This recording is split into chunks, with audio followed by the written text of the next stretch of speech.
everyone, welcome back to another episode of But Why the Reviews. I'm Kate and I'm here with Matt, Hello. and we are back with another South by Southwest movie review. This time it's about the Nat Geo documentary Billy and Molly, an Otter Love Story. Matt, did you know anything about this movie before we watched it? It doesn't matter because I know on South by Southwest, I'm here for Nat Geo stuff, and that's what matters. That's very fair and very true. I also didn't know anything. I just hoped that the otter didn't die. There's 50-50 shot because it's a documentary. Let's break down the synopsis real quick before we jump into the conversation. When a wild otter in desperate need of help washes up on his jetty in the remote Scottish islands of Shetland, Billy, his wife Susan, and their devoted sheepdog Jade find themselves with a unique new member of their family. From National Geographic and Silverback Films, Billy and Molly, an Otter Love Story is a heartwarming story directed by Charlie Hamilton James and shot in 4K. This documentary film shows us how love can reawaken us to the beauty of nature. Matt, what did you like about this movie? This movie's awesome. It's very beautiful, and as all these Nat Geo stuff, I mean, because obviously I've covered quite a bit of Nat Geo things in the past, and we've kind of covered them at the website throughout the year. Um, they they have purpose, and they tell these beautiful, lovely stories. But these stories are for larger conversations in a lot of ways, and they speak onto things far beyond what is on the screen. Yeah. And I think this movie totally encapsulates that as well. Of yes, it is about a man and his lovely otter, but it says so much more than that on so many different realms of life. Yeah, I think that they're on the surface, this is literally about a man who wishes he had had kids but didn't. Yeah. And so he finds a little otter to be his child and he raises it. But there's a larger conversation about understanding how we should all be stewards for wildlife while also understanding that there is a boundary to that. We can't save every animal. We can't take every animal into our homes. But we can do is create an environment for those animals to thrive on their own. And I think that that was probably one of the most powerful things about the film. I think it's shot beautifully. It's obviously Oh, shot in 4K. yeah. The one, Scotland is very beautiful Yeah. in Like, did general. they even need to go anywhere? They had the I perfect know. location. But I think that what they did really well with the film is it is really like it's not a man and his otter, it's like a man and his daughter. Like that is like the way that it's shot, even down to like the narration of everything when they bring up the mate that Molly finds. It's just like, oh, she's brought home a boyfriend. And all of those like little personal touches like really let you feel what Billy was feeling and what Susan was seeing. But I also think that they did a great job of allowing the audience to understand there is actually something beautiful, important to make this connection, but still allowing Molly to be wild, still allowing her to be that free river otter that she is. Yeah, I think that's well. It also just showcases that there are points in life that sometimes I mean, because they kind of start with this, you talk about he never had kids, they don't mention that, but also it showcases that sometimes you can do more in life because they whole talk about like, me and Susan, we just lived a fine life. We just did whatever. I Yeah. went to work, we came home, we did whatever, yada yada yada. Life was great, but also we have this. But then all of a sudden, Molly comes in our life, and our life is exciting, and it's nothing Mm-hmm. different other than like I made a little bathtub for my beautiful little girl, and it's just like that there is can be more to life than what is going on in an everyday routine. And Yeah. as you said, of like, it doesn't mean you have to go out and like adopt a wild creature or do anything, but it's just kind of fostering, like you said, this environment and being one with nature of like Mm-hmm. you all coexist. And as long as you understand how you coexist, you can be beneficial without overcrossing each other. Yeah. And it And like, oh, good. oh no, and I was just like, and what they end up doing in the relationship, the simple relationship that I think it only like ends up being like maybe a year. This whole thing takes place mainly over a summer to a year and Yeah. a half, and that is it. Yeah, it's really small when it comes to the scope of like what they're presenting. I think to your point, like it's like an adventure. Like it's a grand adventure that they had from their house from the little otter that popped up. And there's something really wholesome about that, but there's also something really beautiful in like the way that Billy and his wife kind of connected over with like first but it heads over it, but then also came to kind of understand each other. There's I think that another piece that I don't know is as prominent is that you can see that Billy was struggling with certain things that he couldn't voice or he didn't want to voice to Susan, and that Molly allowed him to do. And even if it wasn't outwardly, I feel like the way Susan presents it in her narrative, she can see the little things in him that she hadn't noticed. She could see the things that he wanted that she hadn't noticed. She can see how his eyes are lighting up in a different way now that he has Molly in his life. And then you have Jade, the cute little puppy. And I think that that's really important too. Is I think that National Geographic last year and this year has been able to like use like love as kind of like a through line in their documentaries that I think Yeah, is really yeah, cool. Because it is like I think love and connection is like this really basal human thing. And not even just human, but it is just like a thing. You are connected to things, you are connected to other people, you're connected to animals. And I think the way that this documentary builds on that and kind of like pulls everything into one spot is really, really important. And really just nice to see.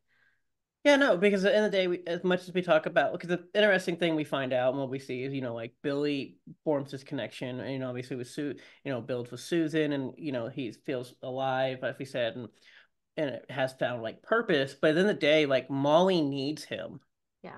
and because Molly has like lost her families for some other reason, has Billy, and so it's just like They he both need needs to each help. other. Yeah, they need each other in a sense, and it's just a way of like there are these moments in life and in nature and with coexisting that not every animal or every person will have everything, and you can't give he can't give Molly everything, obviously, but Yeah. he can give Molly enough to be able to then thrive.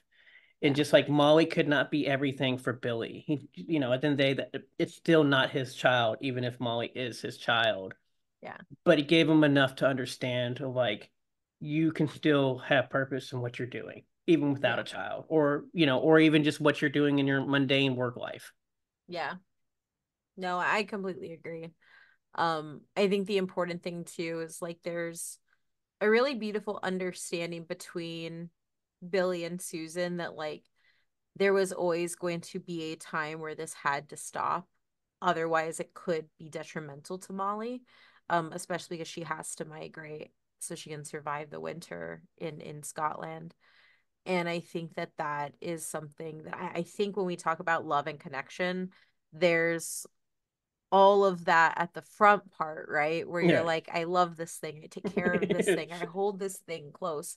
But there's also a really important piece of that love is understanding where you have to stop, understanding where the separation has to happen. And I think that it's really cool to see that captured in a movie about an animal. But it's something that is larger too. I mean, like that is something like when you think about it, like stories about parents and their kids, it's like the helicopter parents, like their Yeah. kids take off and don't come back. But the parents that build their kids up so they can thrive, you can build a healthy relationship. And I think that like as much as this is a story about nature and stewardship, it's also like a larger story that you can connect with if you've ever had a relationship with a parent or a child. Yeah, no, and absolutely. And I mean, that's the problem we have with, to be honest, complain with a lot of the love movies is it's just you're together. You're it. You're intangible. You're the end all be all. There's nothing else in life. It's just Yeah. us two forever.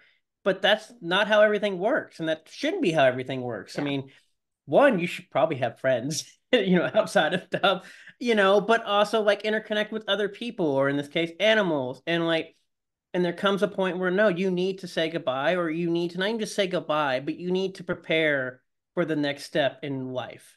Yeah. Like as a parent, you should be preparing your child for the next step so that they can grow and they can be independent. They can be without you. And it doesn't mean that you're not important, but in the day you will not always be there. And so they should be able to be prepared, be self-sufficient, independent, and thrive without you. And I think that they do a great job with that because, like you said, they have to prepare Molly for this winter. And if Molly doesn't make it through the winter, either A, she dies, or B, she's not a wild otter anymore. Mm-hmm. And that's what we see with a lot of animals. And I think the problem we have with today's nature and a lot of times is we see people take animals and you domesticate them. And while that seems all cute and furry, fuddly, and cuddly and everything else, it doesn't help the actual animals themselves because then they're No. relying on humans, and that's where we lead to a lot of issues where we see animals die in cities and stuff. We see animals that die for weird reasons because in the day this is not their environment. And I do like the overall ending message of just like, they need animals should be at the end of the day scared of Free. humans. Yeah, yeah, Huh? and scared. Yeah, it was like free and scared of Well, humans. they Yeah. should be scared of humans. And not because we think humans are bad, but there should be a respectful boundary there that they should be afraid of you because to be honest, people aren't good towards animals anyways. But No. no, and I think just like getting this moving, like this whole release thing, and I think it allowed, like they talk about allowing to him to look past into nature itself, and him actually being able to see if like I live in Scotland and one of the most beautiful places on the planet right now that we haven't been affected by like climate change Yeah. yet and all this other stuff. That like, oh my gosh, I can just wow, I can walk out my front door and have the most beautiful thing and scenery to take in and ever, and Yeah. actually realizing that is what you have in your life and what you can see, and opening like your eyes around like beyond of Yeah. just everything else that's going on of Yeah. mundane life. Yeah. It was a real appreciation for life and nature and just kind of like the wonder that it can hold if you just start looking at it. Is there anything you think the film could have done better? uh I don't know. I mean, overall, I think I mean, obviously it could be, I don't know if it necessarily goes better, but there are a few questions which I think they purposely left out because obviously being at South by, we get Q&As. Da da da. They want to keep some of their personal life private, which is fine, but I do think it leads a little bit of gaps and everything, especially towards Billy's side of like purpose in his life of like everything else of how we got Yeah. to mundane or the no children and everything else. And I don't think it's necessarily a bad thing, but I think it's sometimes you could probably make you sad, more sad, or just like sadder of Yeah. like fill in some of that void of questions there. But I don't overall. I think it does what it wants you to do. You Yeah. see cute animals, you see wildlife, you get to see a love story, you see a bonding, you see boundaries, you see Yeah. nature, and you see the whole points of the respect and care of the environment and the creatures within it while Yeah. also coexisting. Yeah. No, I agree. I think I had a really hard time like reading documentaries because like the question is, do you do what you wanted to do with them? I think in a very different way than film. Because like the story is somebody's life and the way it's tackled, especially these nature documentaries, is very specific. And yeah, I think I wanted more background, but I understand why they didn't give that because it really wasn't that type of story. It was a Molly story. Yeah. And I think that that's important. Um, yeah, I really hope people watch it because I do think that it gives really good insight if you love animals and have ever been like, oh my God, I love this possum that I see walking. I speak from personal experience because we have possums and armadillos in our neighborhood. Um, why you shouldn't go pick it up and take it inside, why you should, respect it, why you should love it in the way that it needs to be loved, right? Like we have raccoons and stuff like that in our neighborhood, and I thought a lot about that and how I am as like a person who loves cute animals. It wouldn't be right for me to just remove something from its habitat and put it into my home. But at the same time, what do you do when something bad happens to that, like to that type of animal? And I think that that's something that I think is really interesting because Molly wouldn't have survived without Billy, Yeah. and they make that clear. But it's having kind of like the understanding that you have to let it like keep that distance. And I think in that way, it's a really good movie. And I think everybody should watch it so they could understand that. I feel like we all understand it on some level that we can't take a wild animal into our house. But then we also have dogs and cats, and that makes us think we can domesticate anything. So, Yeah, no, I mean, obviously documentaries these days have been hard for me to watch. I think Nat Geo been doing and I think that's for better or worse, been doing for a few excuse me. Documentaries have been kind of hard to watch these days, because obviously, especially when it comes to nature ones, because nature's not doing very well, as we all know. And I think Nat Geo, for better or worse, have been doing a good job, like you talked about, like using love as kind of the catalyst of like there can be good things, yeah. when we can thrive and start and build things and like make things better overall, whether it be a simple otter's life or whether it be just kind Yeah. of, restoring some land or something, or just any type of just understanding where we fit on this planet or in this ecosystem. And I think that's good.